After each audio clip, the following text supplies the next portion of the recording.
तपास को सब्सक्राइब करें, प्रेस करें बेल आइकॉन और पाएं मुंबई, थाने और नवी मुंबई की सबसे धमाकेदार खबरें। नमस्कार, मुंबई तपास के डिजिटल बुलेटिन में आपका स्वागत है। हमारे पीछे दुकानों की यह जो लंबी श्रृंखला आपको दिखाई दे रही है, जिसमें एक बड़े राजनेता के ऑफिस के साथ साथ कई तरह के बार एंड रेस्टोरेंट और विभिन्न तरह के व्यवसायिक संकुल आपको दिखाई दे रहे होंगे।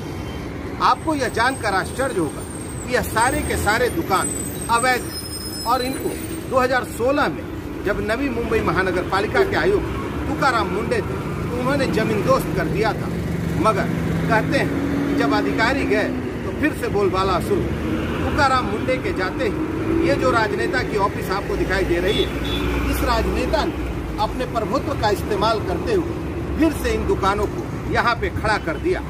आपको एक बात और जानकर आश्चर्य होगी कि ये जो राजनेता है, इनका यही बगल में मोरेश्वर अपार्टमेंट नामक एक इमारत है, जिसे मुंबई उच्च न्यायालय ने अवैध होने के कारण पूरी तरीके से खाली करा दिया है और इसकी चाबी कोर्ट रिसीवर के हाथों में सौंप दी है। मगर इस राजनेता का पालिका पर इतना ज्यादा प्रभाव है कि कोर्ट रिसीवर द्वारा इस इमारत को खाली कराए जाने के बावजूद इस पर कोई भी तोड़क कार्रवाई अभी तक नहीं हो पाई।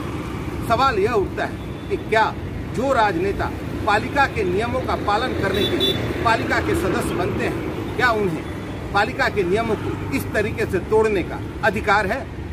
नवी मुंबई महानगर पालिका क्षेत्र में अवैध इमारतों की संख्या दिनों दिन क्यों बढ़ती जा रही है और भूमाफियाओं का मनोबल अपने चरम पर क्यों दिखाई देता है, इन दोनों प्रश्नों का उत्तर आपको एक तस्वीर के जरिए आसानी से मिल सकता है। मीडिया के सामने बयान दे रहे इन व्यक्ति को नवी मुंबई तो छोड़िए, पूरे महाराष्ट्र के लोग अच्छी तरह पहचानते होंगे। यह व्यक्ति हैं ठाणे जिला के पूर्व पालक मंत्री गणेश नाइक।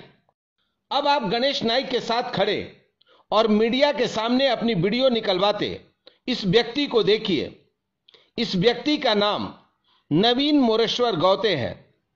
इस व्यक्ति पर अब तक 33 गंभीर आपराधिक मामले दर्ज हैं।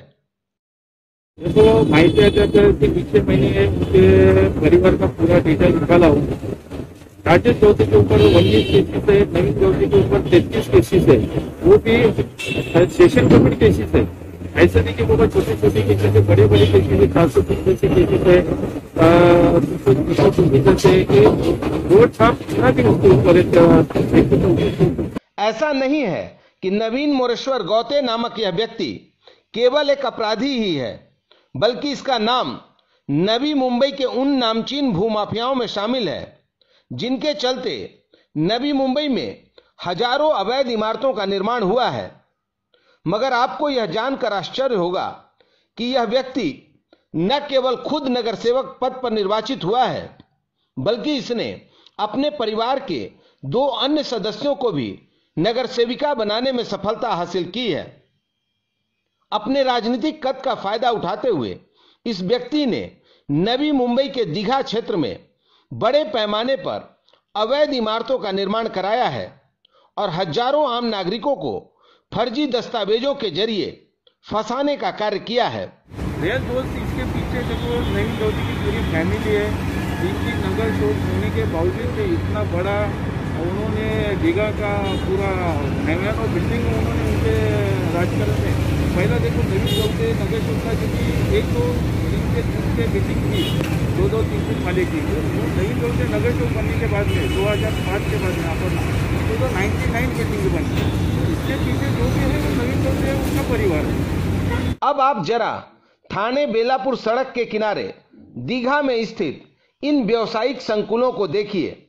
यह सारा व्यावसायिक संकुल पूरी तरीके से अवैध है और वर्ष 2016 में जब पालिका आयुक्त के पद पर तुकाराम मुंडे विराजमान थे तो उन्होंने इन सारे व्यावसायिक संकुलों को जमींदोस्त कर दिया था।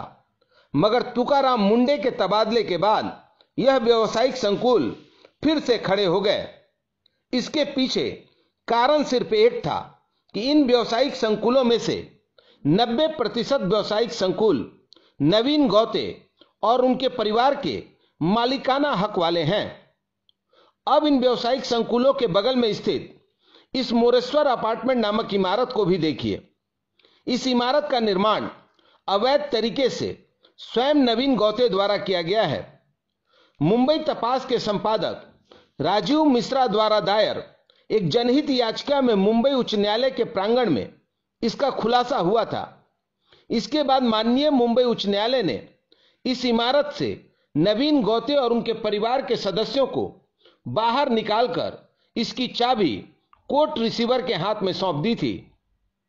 अवैध निर्माण के इस सम्राट और इसके परिवार के 2 अन्य नगर सेविका के पद को वर्ष 2016 में तत्कालीन पालिका आयुक्त तुकाराम मुंडे ने अयोग्य करार दिया था, मगर ठाणे जिला के पूर्व पालक मंत्री गणेश नाइक की दरियादिली देखिए कि उन्होंने मुंबई उच्च न्यायालय के अंतरिम आदेश का फायदा लेते हुए इस अवैध निर्माण कार्य के सम्राट को अस्थायी समिति का सभापति बना दिया। ये क्या मतलब कि ये नाइक साहब को जवाबदारी मानेंगे, क्योंकि ये जो है स्थायी समिति का इनको जो पद दिया गया, नाइक साहब ने इनके देखना पड़ता था इनका रिकॉर्ड कि बाबा ये इतना बड़ा क्रिमिनल है तो इनको पैसा दिया लगे। इसमें क्या जनता का नुकसान है?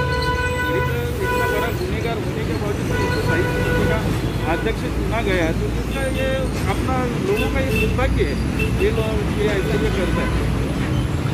सवाल यह उठता है कि जब गणेश नाइक जैसे नेता खुलेआम ऐसे आपराधिक प्रवृत्ति के भूमाफियाओं को संरक्षण देते नजर आएंगे, तो नवी मुंबई की सुशिक्षित और कानून में विश्वास रखने वाली जनता अपने नेता गणेश नाइक पर कैसे भरोसा कायम रख पाएगी। ब्यूरो रिपोर्ट, मुंबई तपास।